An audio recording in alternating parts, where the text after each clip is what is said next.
The Christmas party at Mercer and Lane Marketing had been going on for 2 hours already, and Darius Webb was ready to go home. He stood near the edge of the room with a glass of club soda in his hand, watching his coworkers get louder with every song that played. Darius was one of the few people there who didn't drink.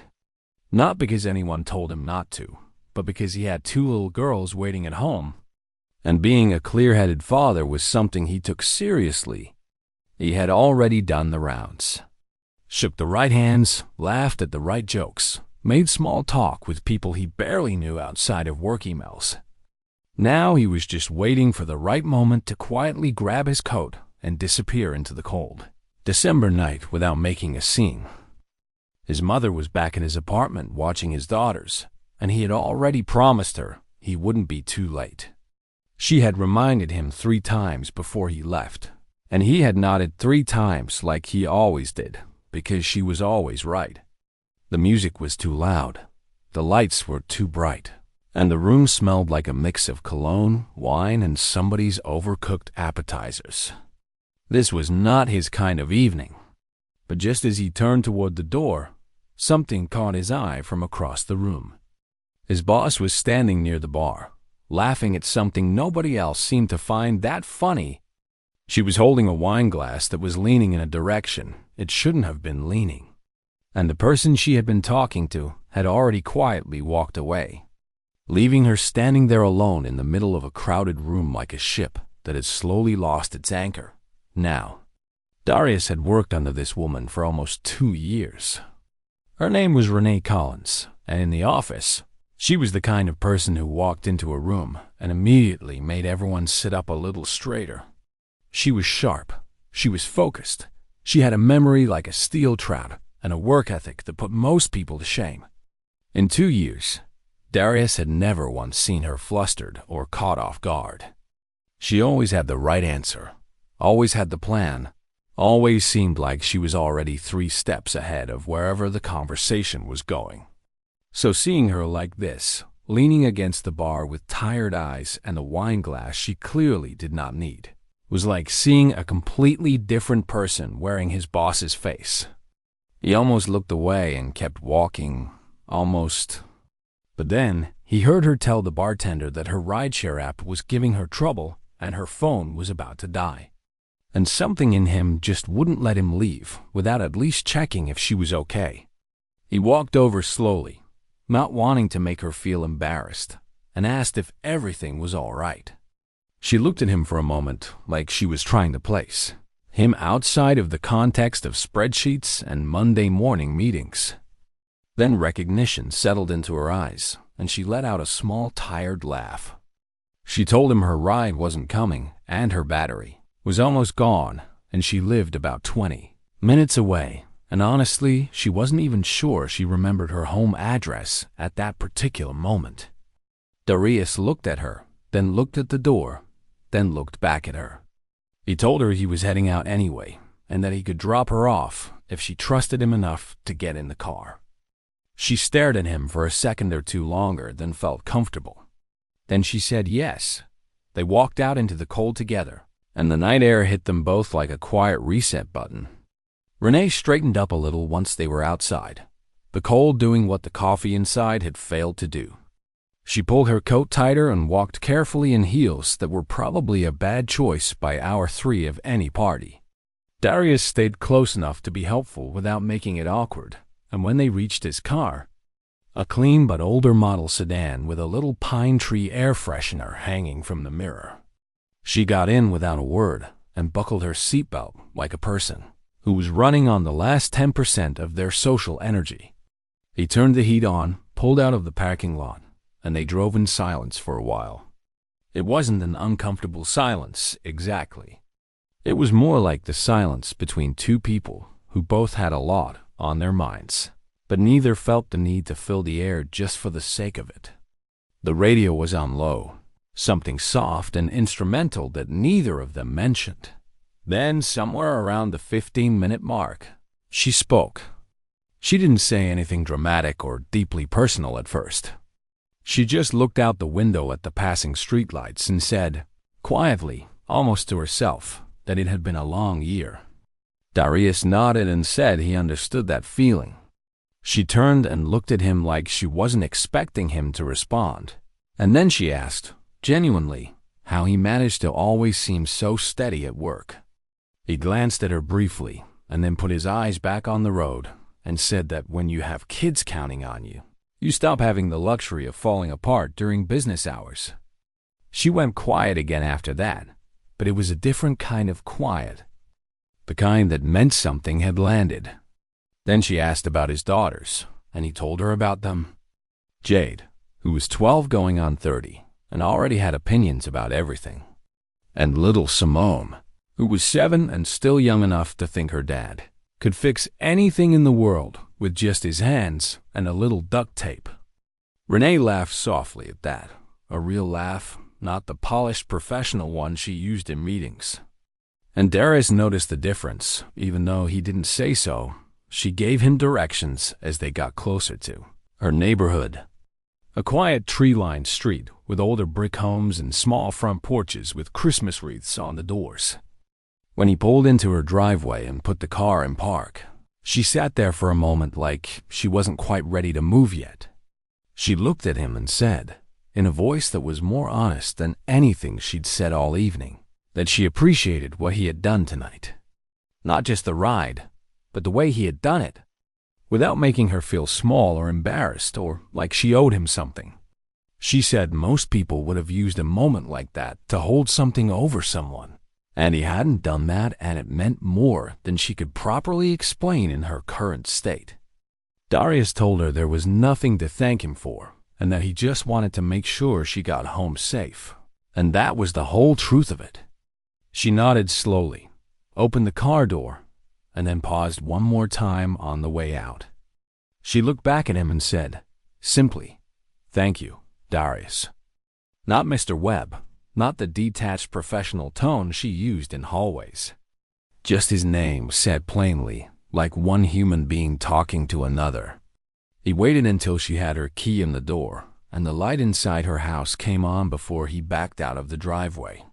Then he drove home through the quiet December streets, the pine tree air freshener swinging gently from the mirror. And he thought about his daughters and his mother waiting for him. And he told himself the evening had been fine and simple, and that was all it was. He believed that completely. For about 3 more days. Monday morning came the way it always did after a holiday party weekend, slowly and with a certain kind of quiet awkwardness that everybody felt, but nobody talked about. People shuffled into the office with coffee cups and slightly tired eyes, pretending the weekend had been perfectly normal, and that they absolutely had not seen their coworker doing the electric slide on a table at some point around 10 o'clock Friday night.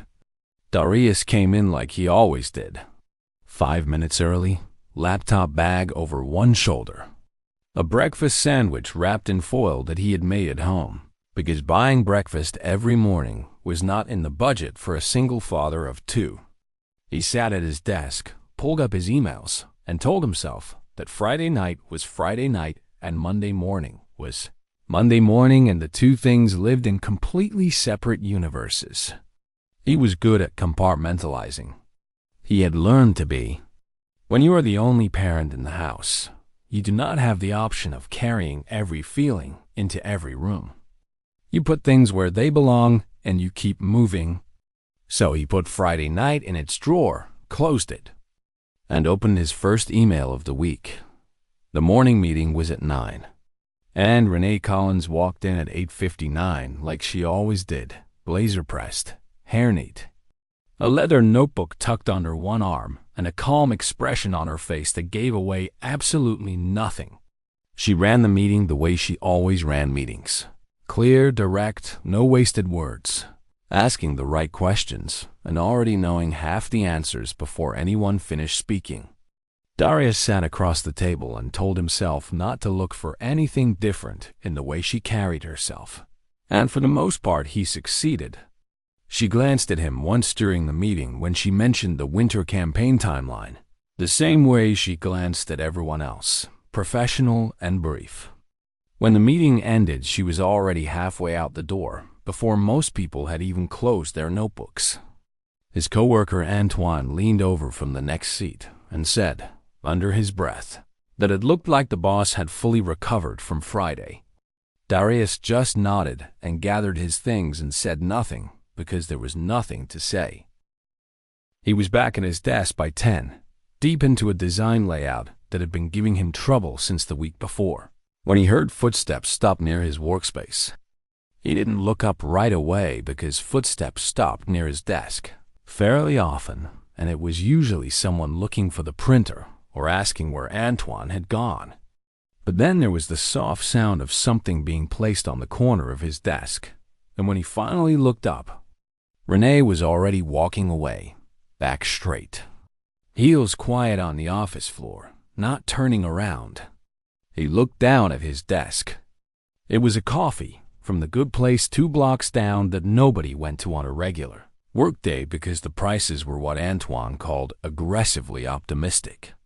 And next to the cup was a small folded piece of paper, not a sticky note. Actual folded paper, like someone had taken a moment to do it properly. He opened it and it said 4 words in clean, even handwriting. "I don't forget kindness." That was all. No signature, though he didn't need one.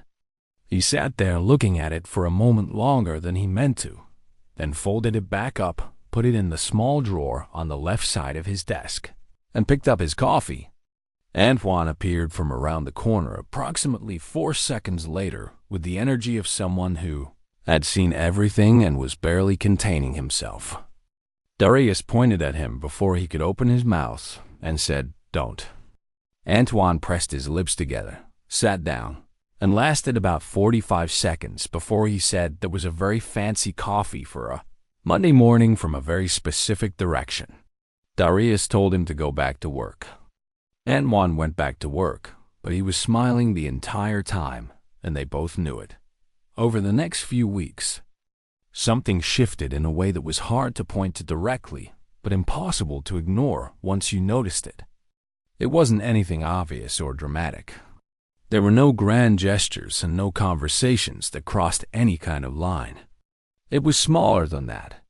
Renee started stopping by his workspace more often, and not always for project-related reasons. Sometimes she would come by with a question that could have easily been an email, and they both knew it, and neither of them said so. She would stand at the edge of his desk, and they would talk about the campaign, or the client, or the deadline, and then the conversation would naturally slide into something else, something smaller and more personal, the way conversations do when 2 people are actually comfortable with each other. She asked about his daughters once, casually, like she was just making conversation, and he told her that Jade had just made the honor roll and that Simone had recently decided that her life's calling was to become a marine biologist, based entirely on a documentary she had watched twice in one weekend. Renee smiled at that, a real one, and said that was the kind of certainty most adults spend their whole lives trying to find. He laughed and said he was just hoping the phase lasted long enough to justify the library books he had already checked out on the subject. She laughed too, and for a moment they were just 2 people standing in an office having a genuinely good conversation. And it felt easy in a way that neither of them had been expecting. Darius noticed things he hadn't paid attention to before. Not because he had been careless, but because he simply hadn't been looking. He noticed that she took her tea with no sugar and always let it steep a little too long. He noticed that she was the first one in the building every single morning, even before the front desk staff arrived, and the last to leave on the days when a deadline was close. He noticed that she laughed quietly, like she had trained herself to keep it contained. But when something really caught her off guard, the laugh came out fuller, and she would briefly look surprised by the sound of it, like it had escaped before she could manage it. He noticed all of this and told himself he was simply paying attention, the way any decent person pays attention to the people around them. He told himself that with some confidence. Most of the time, for her part, Renee was navigating something she hadn't planned for and wasn't entirely sure what to do with. She was 3 years out of a marriage that had ended quietly but not painlessly. And in those 3 years, she had put everything she had into her work and her routines and the careful, controlled life she had built around herself like a structure that could hold whatever weather came. She was not looking for anything to disrupt that structure. She had specifically, deliberately, chosen not to look. But there was something about the way Darius moved through the world that kept catching her attention in spite of herself. It wasn't just the night he drove her home, though that had started it. It was the way he was consistent, the way he showed up the same way every day, not performing steadiness but actually being it. The way he talked about his daughters with a kind of quiet pride that didn't need an audience. She had been around a lot of people in her career who were impressive in loud ways. Darius was impressive in a way that didn't announce itself, and she found that harder to ignore than she expected. By the end of January, the coffee note was still in his desk drawer, and he had not thrown it away, which told him more about where his head was than he was quite ready to admit out loud. And somewhere across the same office, behind a glass-walled room full of timelines and project boards, a woman who had spent 3 years being perfectly fine, entirely on her own, was starting to understand that perfectly fine and genuinely happy were two very different things. Neither of them said a word about any of it. But the space between two people can only stay quiet for so long before it starts saying things on its own. February came in cold and gray and a little bit heavy, the way February usually does, like the whole month is carrying something it hasn't figured out how to put down yet. The holiday energy was long gone. The New Year motivation that people talk about in January had quietly faded for most people by the second week, and the office had settled back into its rhythm of deadlines and meetings, and the low hum of people just trying to get through the week. Darius had his head down more than usual because a big client presentation was coming up, and he had been putting in extra hours, trying to get the visuals exactly right. He was the kind of person who could not submit something he wasn't proud of, even when nobody would have noticed the difference, even when Antoine told him it was already good enough and to stop touching it. Good enough had never really sat right with him. Maybe it was the father in him, the part that knew too little. Girls were watching how he moved through the world, and quietly taking notes on everything they saw. It was a rainy Tuesday afternoon, when things between him and Renee shifted in a way that couldn't be quietly filed away anymore. She had called him into her office to go over the campaign pitch together before it went to the client, which was normal. That was a regular part of the process. He sat across from her desk with his laptop open, and they went through the slides one by one. And it was professional and focused the way their work conversations always were. But then, somewhere around the middle of it, the work conversation slowed down and something else crept in through the gap. She mentioned offhand, while flipping through her own notes, that she had turned down an invitation to a team dinner that weekend because she preferred to keep her personal time simple and separate. She said she had built her life to work a certain way, and she intended to keep it that way. There was something in the tone of it that felt less like a statement about dinner plans and more like a message she was sending in a direction she wasn't quite looking in.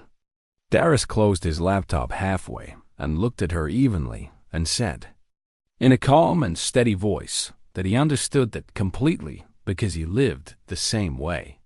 But that understanding something didn't always stop it from changing on you when you weren't paying attention. Renee looked up from her notes.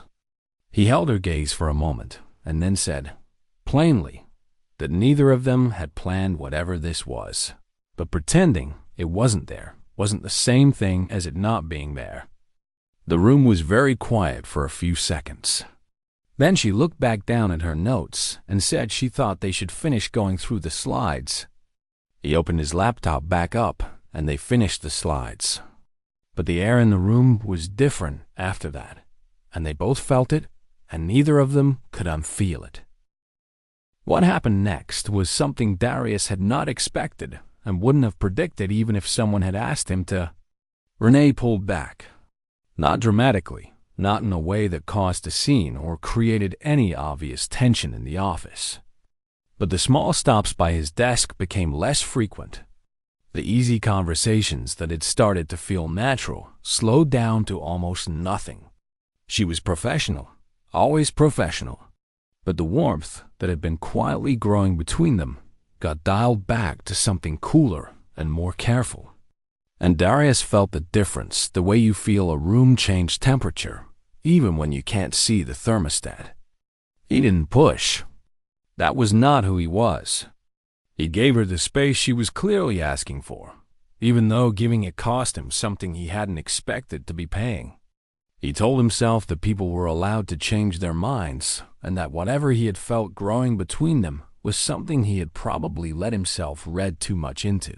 And on most days, he almost believed it.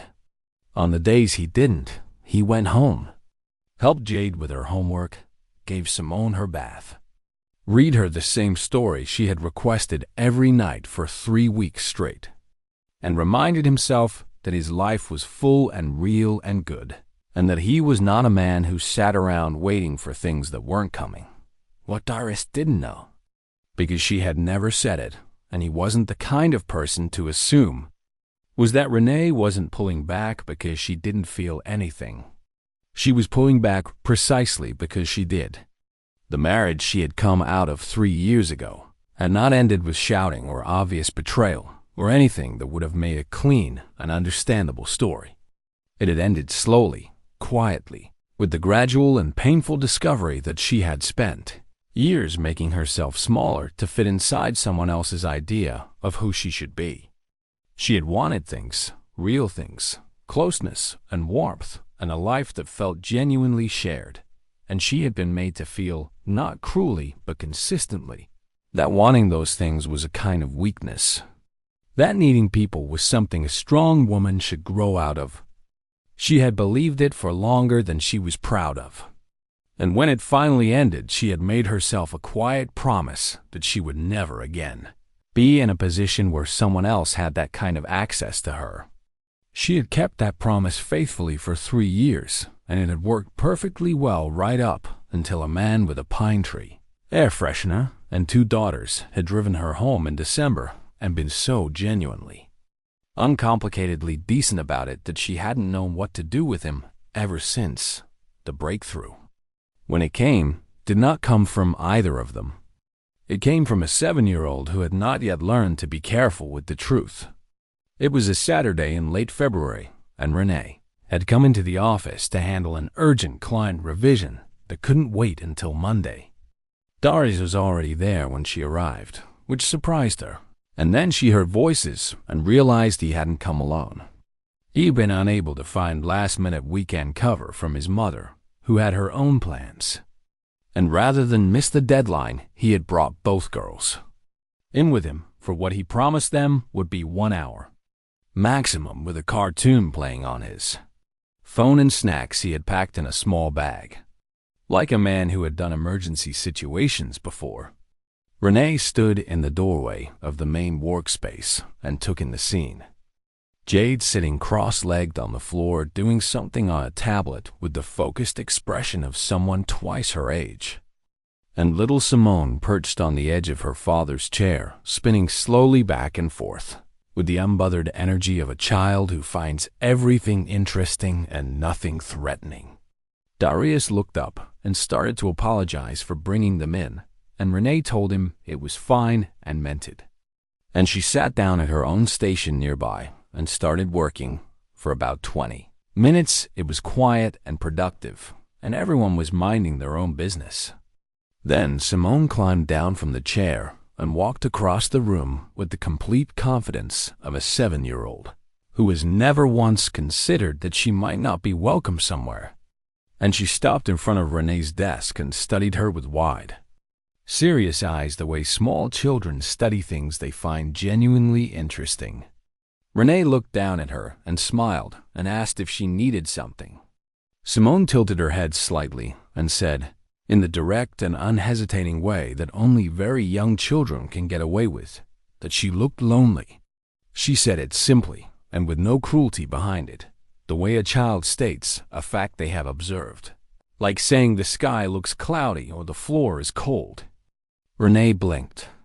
Simone added, as a kind of footnote, that her daddy looked lonely sometimes too, but that he tried to hide it because he didn't want them to worry. Then she turned around and walked back across the room and climbed back onto the chair and resumed spinning like she hadn't just quietly dismantled two adults with 11 words. Renee sat very still for a moment.